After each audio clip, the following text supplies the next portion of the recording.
Gora na naman mga kabunot. Bigla naman akong ginising ni Mrs. Nagugutom na daw siya kaya dali-dali ako nagsipilyo para bumili na sa labas ng pagkain niya. Dahil hindi siya pwede magutom kasi nagpapadede siya dun sa anak namin. Actually, nagpapasalamat pa nga ako kay Mrs. kasi breastfeeding na naman siya. Nakakatipid tayo sa pagbili ng gatas. Yung iisipin ko na lang, yung diaper ng bata.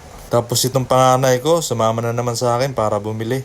May pinagmanahan nga tong anak ko, parang yung asawa ko lang pag namili sa labas.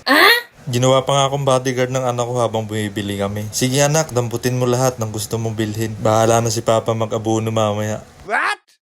Yung totoo, baka magkulang kami ng pambayad mamaya. Kasi sakto lang yung dala kong pera, pambayad namin sa mga bibili na. Tapos di pa ako binigyan ni Mrs. pambili ng pizza. Lord, sana magkasya yung perang dala ko. Naku po! Yung mga binili pala namin guys, yung mga stock para kay Mrs. Dahil maya maya gutom siya, kaya binilhan ko na siya ng stock. Napaka-happy na naman